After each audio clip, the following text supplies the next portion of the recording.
Hi all, welcome back to Mayfield TV for the Mayfield versus Clockface game. Got head coach here again, Sam Butterworth. Obviously we don't always get to all the away games with the camera. Sam, first of all, we'll have a chat about the last game, which was Waterhead away. How do you think? Obviously it was a good win. How do you think we went that game? Yeah, I wouldn't say it was a good win, it was a win. We played well in 10-minute spells, probably 2 or 3 10-minute spells where we looked really good, and I think those spells won us the game. I think massive defensive errors, work rate errors, i.e. when people make a break, stopping chasing. So when we scored 2 from kicks, which I think one of them was all a reaction thing, we were just not reacting to stuff. So there was a lot to work on, but in them 3 10-minute spells, it's what we could do. If we can put it together for 80 minutes, it would be a really good side and a game for anyone. Right, well that's that. Yeah, thanks for that, mate. Obviously today's opponent's Clockface. We've faced them before. What can we expect, do you think, today from them? They're a young team. I know the coach, Cozzy. They're a really young team, and if they went like Cozzy, they'd be dead aggressive as they were over there. They'd no holding back. They'll go for 80 minutes like they do over there. But I think when we played them over there, I think it's one of their best. Especially the second half, we did a number on them really. We camped them down in their own half. They couldn't really get out. It was all about us. We had all the ball, forced errors, and we've just got to do the same today, because if you hang off these or you're a bit lethargic, these will put you under the sword. These are young lads who are aggressive. They'll go to the end, so we need to match everything they do. And I think we've got enough to come out the other side. Yeah, so talking about today's team, how we're looking for today, with who's missing and who's in? We've got a few missing. We've got a couple on holiday, a couple of injuries. Rush's just missed out. He's trained this week, but he's not been able to train properly, so he misses out. Sean Early's on holiday. Lee Regis has been called back to Warnick, so we've got a few missing, but we've also got a really good 17 out today, and we've got a lad who's coming back to the game, and he's going to be playing today, so that should be fun. Yeah, well, we all know Ezra, don't we? So we wish you all the best of luck, and we'll see you after the game, pal. Yes, welcome back to Mayfield TV from the Clockface game versus Mayfield. I'm here with 2 legends of the club who've been here for years and years. Yep, we've got Pete Duffy and Ian Kershaw, and I'm sure they don't need any introduction to anyone who's anything to do with Mayfield over the last 30 years. First off, boys, first question is, how did you get involved with Mayfield, and what started the love affair with Mayfield? Pete, do you want to go first? I think I should go first, really. All right. Yeah, I'm going to go first. No, it's my go. Yeah. I started here in about 74, 75, playing with under 16s. I'm only 14. Started playing. 14? Yeah. Oh, we heard 26, so but anyway.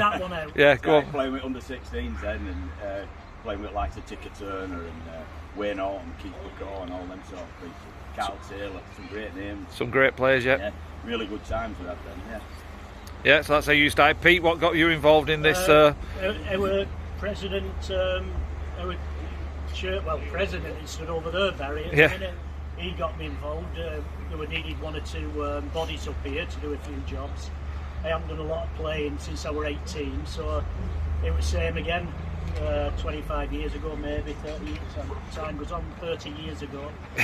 And we came up, and we've worked at this club ever since. I've had a few games in the A team, and that's my claim to fame, really, apart from being a foot soldier. Really. Mate, well, you're more, obviously we all know you're both more than a foot soldier. You're a massive integral part of this club.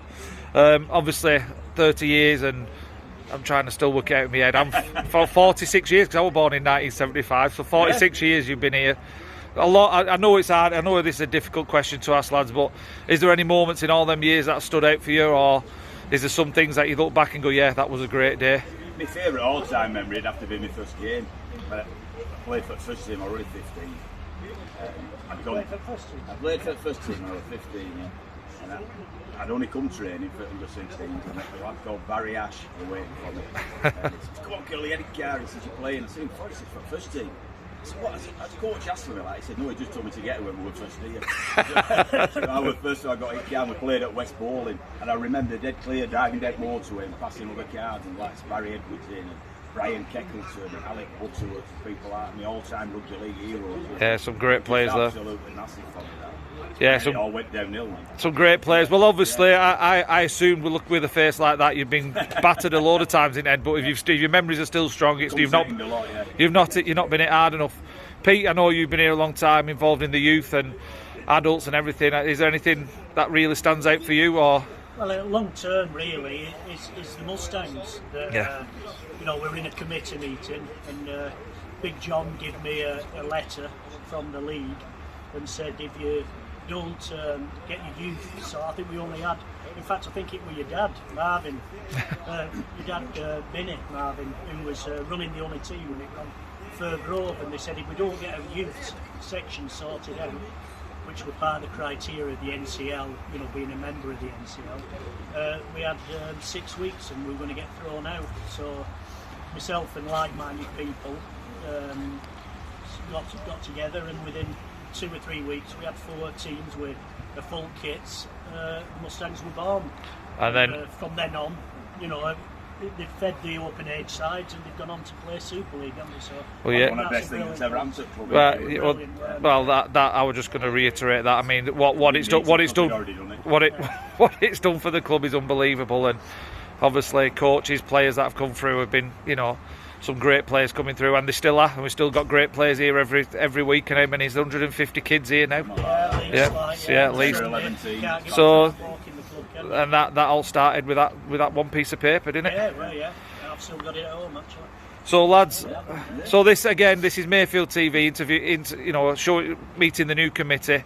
I can honestly tell you from my own experience, these lads never stop. They're here constantly every day working for this club.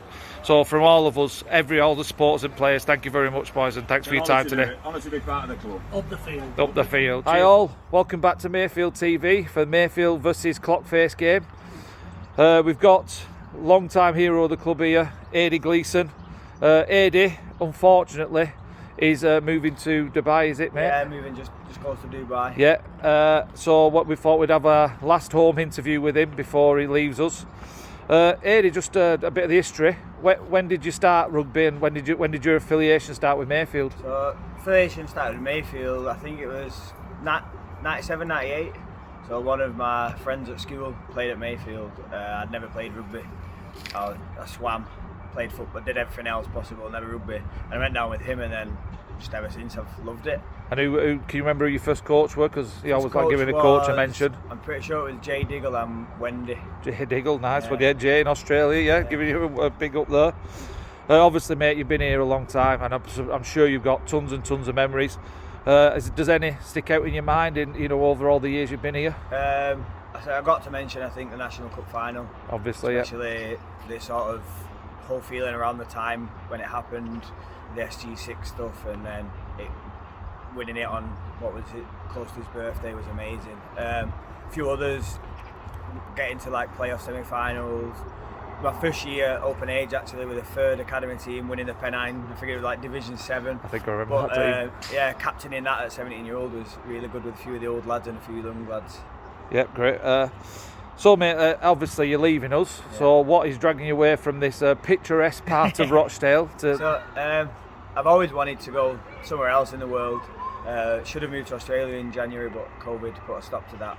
So just plan C, I think we're on now. Very beneficial for people in my sort of line of work in education. So me and Jen are going over and teach over there. I think the weather's a little bit nicer than it is over here. I'm sure it is. Well, mate, listen, we're all going to miss you. We wish you the best of luck, and hopefully we will see you in the future. But if we don't, it means everything's going well over there, mate. So good luck, mate, for the future. Thank you very much. Cheers.